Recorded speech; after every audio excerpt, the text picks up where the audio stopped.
السلام عليكم، عاملين ايه؟ فيزا الزواج بريطانيا او السباوس فيزا فيها شرط اتغير، وده اهم شرط موجود في الفيزا. فلو انت اول مره تتفرج عليا ما تنساش تسيب لايك وتشترك في القناه، ويلا بينا نبدا الفيديو على طول عشان ما نطولش على الناس. الشرط ده اللي هو شرط المرتب، وده اهم شرط في الفيزا. الاول كان الشرط 18600، دلوقتي خلوه 29000 باوند في السنه قبل الضرايب، والتعديلات دي حصلت يوم 11 ابريل 2024. ال 29000 الصراحه هو مبلغ كبير، بس الأسوأ من كده اللي هم عايزين على آخر السنة دي اللي هم يخلوا المرتب، شرط المرتب يكون أكتر ويكون 34000 وكسور، وعلى سنة 2025 عايزين المرتب ده يبقى 38000 وكسور.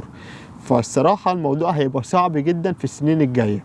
ده غير كده ان الفيزا اصلا سعرها غلى بقى 1800 وحاجه دلوقتي، والان NHS سيرتشارج دلوقتي غلت وبقت في السنه ب 1000 وحاجه، والاول كان ب 600 وحاجه. فالموضوع دلوقتي بقى مكلف جدا. الناس اللي قدمت يوم 10 او قبل يوم 10 على القوانين القديمه او على الشرط القديم اللي هو بتاع 18600 باوند في السنه، لما هييجوا يجددوا الفيزا هيفضلوا على الشرط القديم اللي هو 18600. والناس اللي هتقدم من 11 ابريل او بعد 11 ابريل لما الشرط ده اتعدل هيفضلوا على الشروط الجديده. وغير كده موقع الحكومه دلوقتي حصل فيه شويه تعديلات، اللي انت تقدر دلوقتي تدخل وتعرف ايه كل الشروط وايه كل الحاجات الاوراق اللي انت محتاجها علشان تقدم على الفيزا.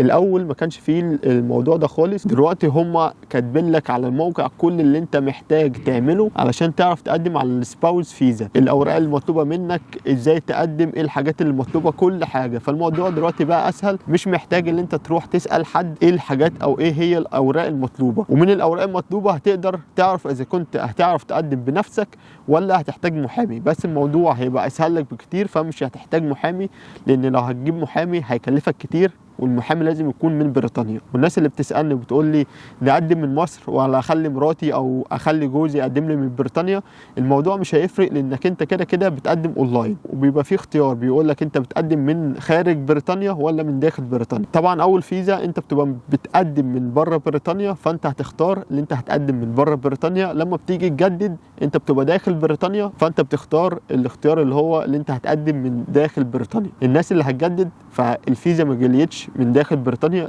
الفيزا بس جالت للناس اللي هم خارج بريطانيا. والناس اللي قدمت يوم 10 ابريل او قبل كده لما هيجوا يجددوا دلوقتي هيدفعوا الفلوس الزياده بتاعه التامين الصحي اللي هو ال NHS سيرتشارج. فده كل اللي انت محتاج تعرفه عن القوانين الجديده بتاعه السباوس فيزا.